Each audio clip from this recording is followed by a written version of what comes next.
Election act میں ترامیم کے بعد الیکشن کمیشن بھی میدان میں اتر آیا، نظر ثانی کی اپیل دائر کر دی ہے سپریم کورٹ کے اندر، اور پی ٹی آئی نے بھی اس نئے قانون کو چیلنج کر دیا ہے سپریم کورٹ میں۔ اب کھیل ایک مرتبہ پھر عدالت کے اندر ہوگا۔ دیکھتے ہیں آئندہ چند روز میں یہ معاملہ کس طرف جاتا ہے، لیکن الیکشن کمیشن نے جو درخواست دائر کی ہے اس میں واضح کر دیا ہے کہ سپریم کورٹ کے فیصلے پر عمل درآمد نہیں ہو سکتا کیونکہ یہ آئین کے منافی ہے۔ دوسرا معاملہ ہے ناظرین، ایک جنرل کے پوتے اور ایک جنرل کے بیٹے میں لڑائی ہو گئی ہے۔ یہ میں آپ کو بتاؤں گا اندر کی کہانی کیا ہے۔ پھر وزیر اطلاعات عطا تارڑ نے بڑی دھواندار پریس کانفرنس کی ہے، اور عمران خان صاحب کا جو ایک ٹویٹ تھا شیخ مجیب کو ہیرو، سو کالڈ ہیرو قرار دینے کی بات اس میں آئی تھی، اس پہ انہوں نے بہت تنقید کی ہے کہ جائیں دیکھ لیں مجسمہ شیخ مجیب کا، بنگلہ دیش کے عوام نے اس کے مجسموں کا کیا اشر کیا ہے، اس پہ میں آپ کو بتاؤں گا۔ بسم اللہ الرحمن الرحیم۔ ناظرین، میں ہوں طارق سمیر، ڈیلی ممتاز ڈیجیٹل کے ساتھ۔ الیکشن ایکٹ میں ترامیم کے بعد الیکشن کمیشن بھی میدان میں اتر آیا، نظر ثانی کی اپیل دائر کر دی ہے سپریم کورٹ کے اندر، اور پی ٹی آئی نے بھی اس نئے قانون کو چیلنج کر دیا ہے سپریم کورٹ میں۔ اب کھیل ایک مرتبہ پھر عدالت کے اندر ہوگا۔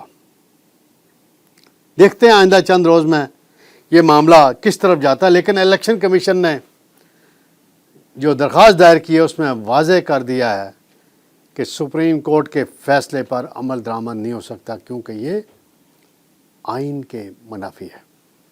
دوسرا معاملہ ہے ناظرین، ایک جنرل کے پوتے اور ایک جنرل کے بیٹے میں لڑائی ہو گئی ہے۔ یہ میں آپ کو بتاؤں گا اندر کی کہانی کیا ہے۔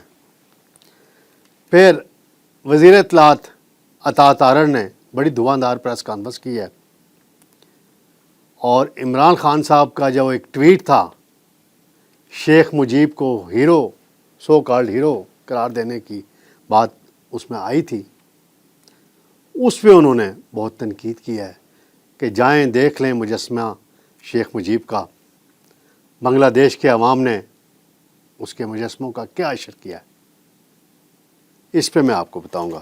سب سے پہلے میں آؤں گا الیکشن ایکٹ پہ۔ کل سینٹ سے اور اسمبلی سے قانون پاس ہو گیا تھا، اور آج الیکشن کمیشن نے نظر ثانی کی اپیل دائر کر دی ہے۔ انتظار کرتا رہا الیکشن کمیشن کہ حکومت کب ایکشن میں آتی ہے، جواز مل جائے انہیں کہ یہ فیصلہ نہیں ہم عمل نہیں کرنا۔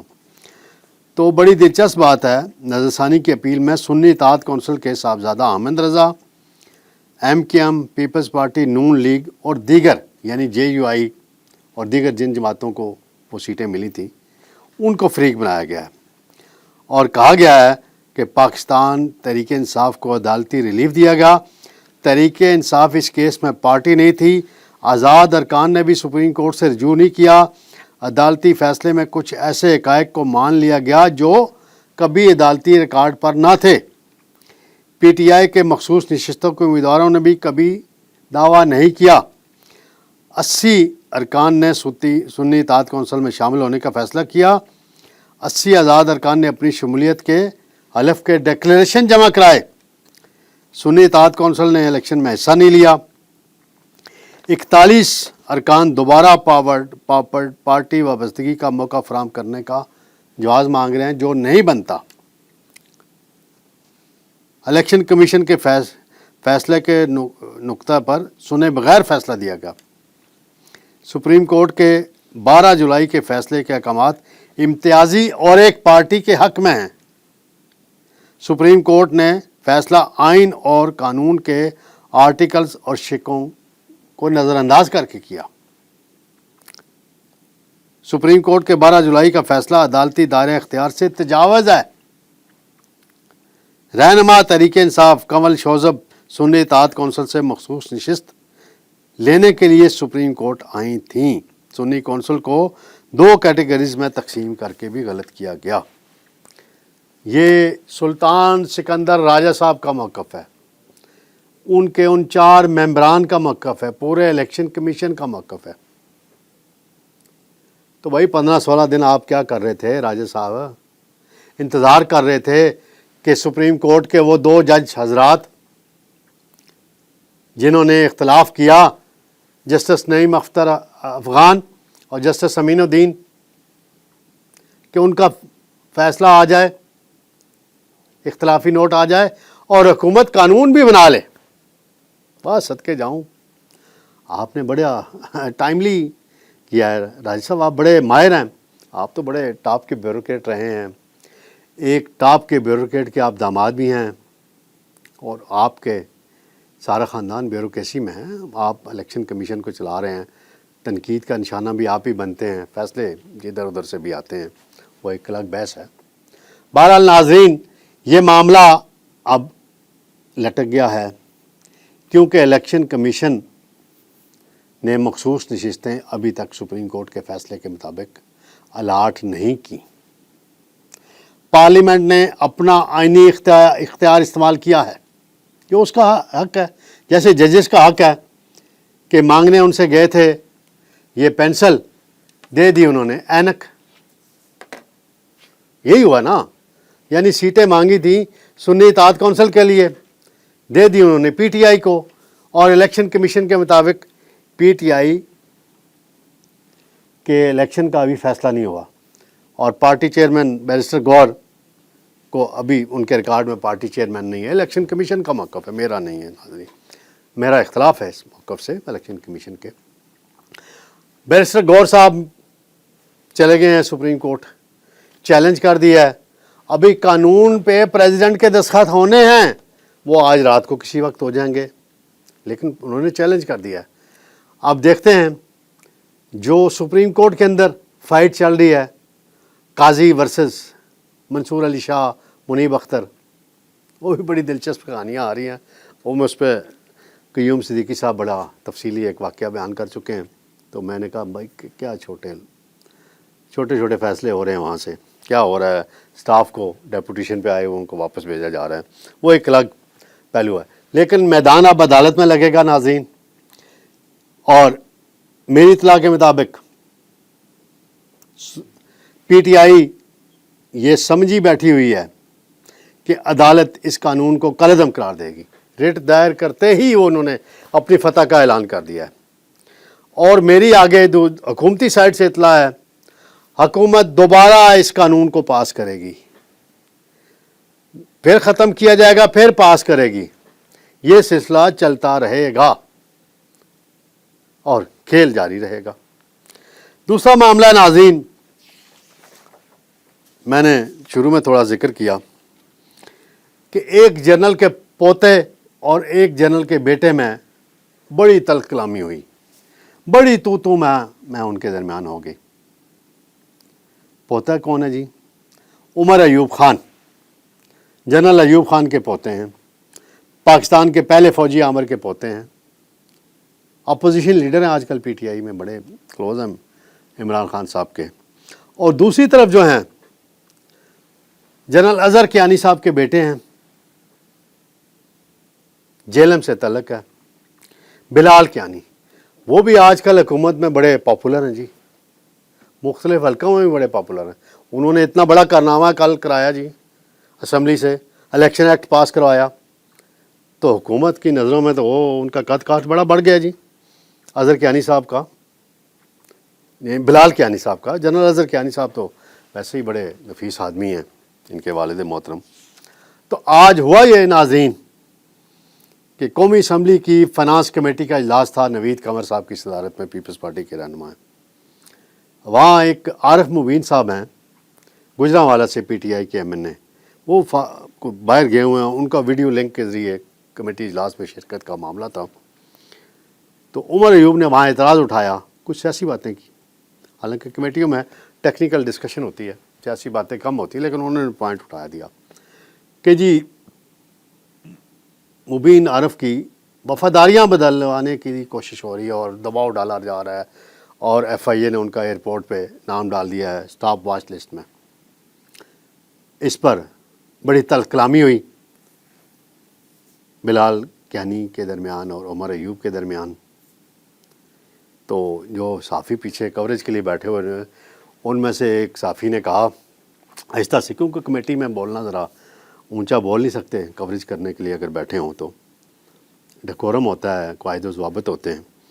انہوں نے کہا ایک جرنیل کا پوتا اور ایک جرنیل کا بیٹا لڑ پڑے ہیں، دونوں اسٹیبلشمنٹ ہیں، ایک حکومت میں ہے ایک اپوزیشن میں ہے، اللہ خیر کرے گا۔ تو یہ ہے ناظرین صورتحال۔ تھوڑا سا میں ذکر کرتا چلوں، نیئر بخاری صاحب نے ایک بیان دیا تھا کہ جی اگر معاملات نہیں چل رہے نون لیگ سے تو اسمبلی توڑ دیں وزیر اعظم۔ تو میری کل ان سے ایک ملاقات ہوئی ڈنر میں سینیٹر طلحہ محمود صاحب کے رہائش گاہ پہ۔ میں نے پوچھا جی آپ نے یہ بیان دیا تھا تو اس کا کیا پس منظر ہے؟ وہ کہتے ہیں خواجہ آصف نے ایک بیان دیا تھا کہ نظام خطرے میں ہے۔ جب سپریم کورٹ سے 12 جولائی کو فیصلہ آیا تھا تو میں نے اس کی وضاحت مانگی تھی نون لیگ والوں سے کہ خواجہ آصف نے اتنا کمزور بیان کیوں دیا، اتنی کمزوری کیوں دکھائی، اس بیان کی وضاحت کریں۔ میرا یہ مطلب تھا، میرا اور کوئی مطلب نہیں۔ پیپلز پارٹی اتحادی ہے، ہم وزارتوں میں نہیں ہیں، ہم سپورٹ دے رکھی ہے ہم نے اس نظام کو کہ یہ حکومت چل پڑے۔ تو یہ ان کا موقف تھا، میں نے کہا تھوڑا میں بیان کرتا چلوں۔ ناظرین آج عطا تارڑ صاحب ہیں وزیر اطلاعات، انہوں نے ایک پریس کانفرنس کی ہے جہاں انہوں نے یہ اس پہ الیکشن ایکٹ پہ بات کی ہے، وہ تو ایک چل رہی ہے ان کا موقف ہے جو پارٹی نون لیگ کا۔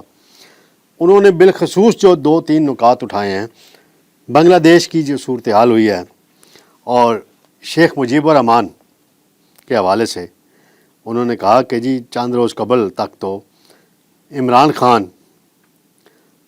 اپنا موازنہ شیخ مجیب کے ساتھ کیا کرتے تھے، اور پی ٹی آئی کے رہنماؤں نے بھی ٹی وی پر آ کر کہا کہ ہمارا لیڈر شیخ مجیب کی طرح کا ہے، یو ٹرن نہ لے تو وہ بانی چیئرمین پی ٹی آئی کہلا ہی نہیں سکتا۔ یہ ان کا موقف ہے۔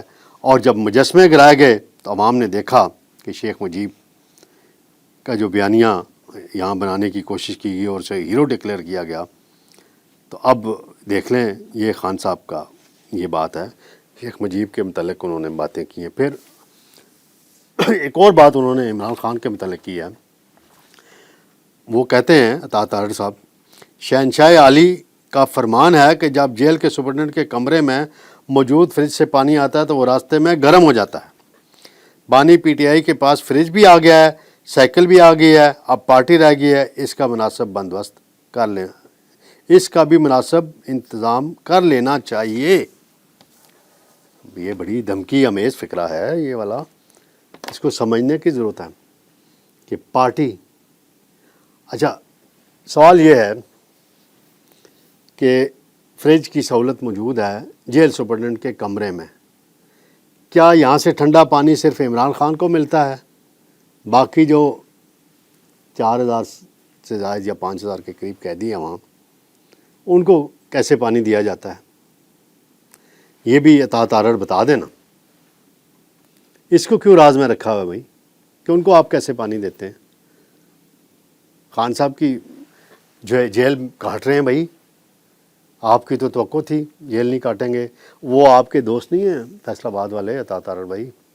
رانا ثناء اللہ صاحب جو پیرس اولمپکس میں گئے تھے، بڑے ان کی شہرت بنی ہوئی ہے آج کل، کشتیوں میں بیٹھ رہے ہیں، کبھی کیا کر رہے ہیں، اور کہ دستہ کتنا بڑا گیا اور ڈیلیگیشن کتنا بڑا گیا، وہ ایک الگ موضوع ہے۔ تو وہ بھی بڑے دعوے کرتے تھے خان صاحب کو فلاں چیز جیل میں نہیں ملے گی تو فوراً وہ ہو جائے گا معاملہ، وہ مکمکا ہو جائے گا، وہ ڈیل کر لے گا۔ ابھی تک تو اس نے ڈیل نہیں کی ہے۔ تو یہ ساری صورتحال ہے ناظرین۔ اب دیکھتے ہیں کہ آگے حالات کیا رخ اختیار کریں گے۔ بنگلہ دیش کے متعلق کل بھی میں تفصیلاً بات کر چکا ہوں اور پہلے بھی کی ہے، کچھ اپنے وہاں کے دورے کے حوالے سے بھی کچھ باتیں میں نے بتائی ہیں۔ اب جو جماعت اسلامی پاکستان ہے وہ اب کتنی پاپولر ہو رہی ہے آگے چل کے، اس پہ نظر رکھیے گا ناظرین، حافظ اور حافظ پہ نظر رکھیے گا۔ تو جماعت اسلامی پاپولر ہونے کے راستے پہ چل پڑی ہے اور دیکھتے ہیں وہ آئندہ کیا نتائج دیتی ہے۔ انشاءاللہ کل آپ سے دوبارہ ملاقات ہوگی. اللہ حافظ.